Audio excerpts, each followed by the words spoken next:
जय हिंद students, welcome back again. This is Divyanshu Pandey.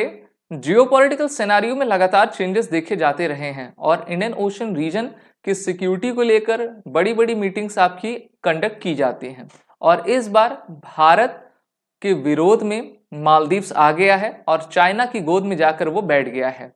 अब ये इंडियन ओशन सिक्योरिटी मीटिंग है क्या और मालदीव्स ने चाइना को क्यों चुना भारत के अलावा, इसके बारे में हम आज के इस क्लास में जानेंगे। शुरुआत करते हैं आज के सेशन की। हम जानते हैं कि इसी साल मालदीव्स में सत्ता परिवर्तन हुआ है और 17 नवंबर को जो है मालदीव्स में एक नई सरकार आ भी चुकी है।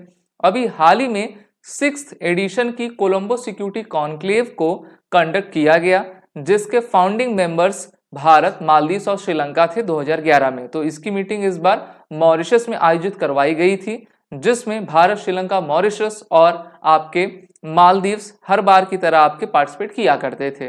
लेकिन इस मीटिंग में जब हमारे तरफ से हमारे राष्ट्रीय सुरक्षा सलाहकार NSA अजीत डोभाल आपके गए, तो इस सिक्योरिटी कॉन्क्लेव में जो कि मॉरिशस पोर्ट लुइस में हुई है, वहां पर भारत के साथ श्रीलंका, मॉरिशस आपके आए थे। इसके अलावा इसमें बांग्लादेश और सेशल्स के भी सीनियर ऑफिशियल्स ने इस कोलंबो सिक्योरिटी कॉन्क्लेव में आपका पार्टिसिपेट किया।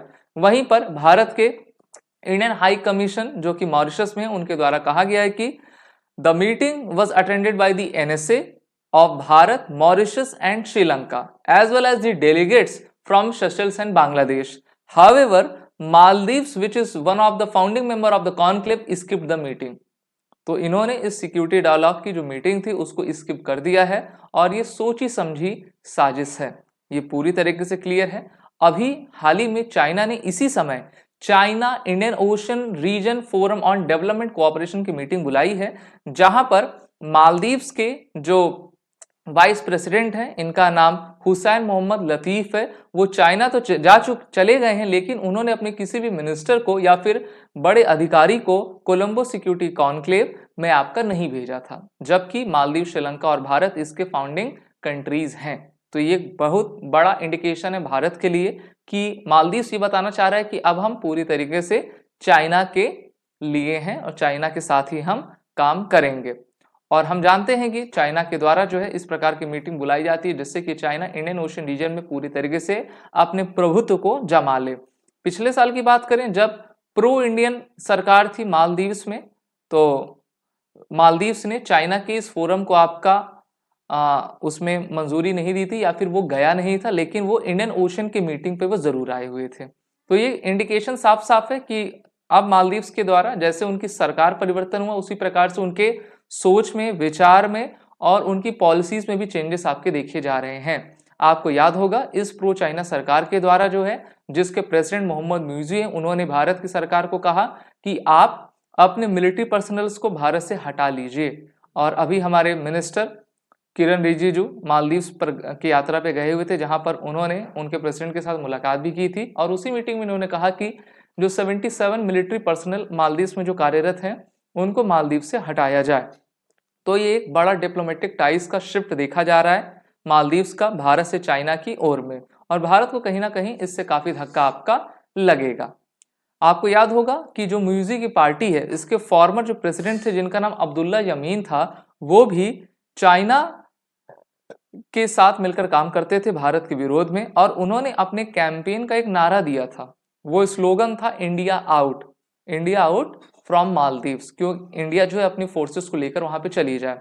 तो 2013 से 18 के बीच वो रहे थे, ये चीज एजेंडा वो चला रहे थे, लेकिन फिर भी भारतीय फौजें वहां पर बनी हुई थी।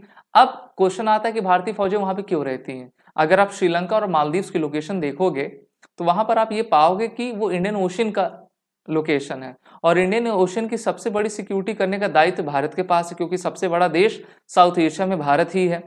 और चाइना चाहता है कि हम एक प्रकार का स्ट्रिंग ऑफ पर्ल्स बनाएं, जिसके तहत हम इन छोटे छोटे देशों को ज्यादा फाइनेंस करके जो अपने तरफ कंट्रोल कर सकें और अपने चाइनीज नेवी का मूवमेंट कर पाएं।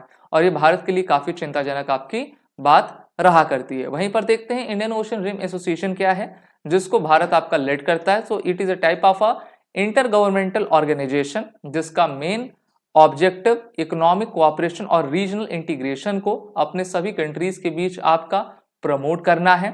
और इसके जो वेरियस मेंबर्स हैं वो trade, investment, sustainable development, Indian Ocean region के लिए आपका कार्य किया करते हैं।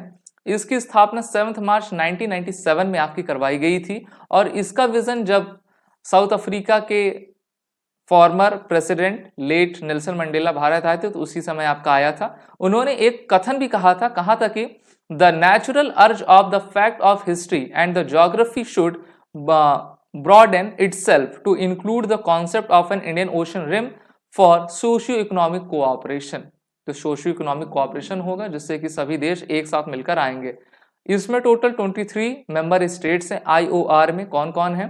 Australia, Bangladesh, Comoros, France, Bharat, Indonesia, Iran, Kenya, Madagascar, Malaysia, Maldives, Mauritius, Mozambique, Oman, Seychelles, Singapore, Somalia, South Africa, Sri Lanka, Tanzania, Thailand, UAE और आपके यमन। चाइना तो आएगा नहीं इसमें और भारत चाइना को बिल्कुल इसमें चाहेगा भी नहीं।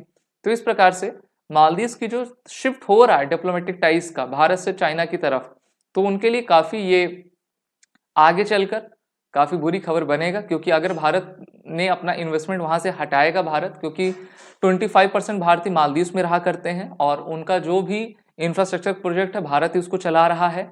साथ ही साथ छोटे छोटे देशों को हमने देखा है कि जहां पर चाइना इन्वेस्टमेंट करता है वो छोटे देशों को डेप्ट में जरूर डाल देता है और फिर उनको काफी दिक्कत होती है। लेकिन पॉलिटिकल चीज ऐसी होती है कि पॉलिटिकल पार्टी को क्या चाहिए? पैसे चाहिए कि उनको जिस देश से मिलेगा उस देश के एजेंडा को वो अपने देश में चलाएंगे। कहीं ना कहीं ये सही चीज नहीं है और भारत के लिए तो बिल्कुल भी सही नहीं है। आप सभी defence aspirant SSB crack exam के इंटरव्यू और ऑनलाइन कोर्स में एनरोल होकर अपनी तैयारी बेहतर करें। वॉरियर 10 कोड का यूज कर लीजिए जिससे कि आपको 10% का फ्लैट डिस्काउंट मिलेगा। जय हिंद। अगर आप एक डिफेंस एस्पिरेंट हैं और SSB interview, NDA, CDS, FCAT जैसे एग्जाम्स के लिए प्रिपेयर कर रहे हैं तो आप SSB क्रैक एग्जाम्स के कोर्स को चेक करना ना भूलें। आप हमारी लर्निंग एप्लीकेशन को Google Play Store से भी डाउनलोड कर सकते हैं।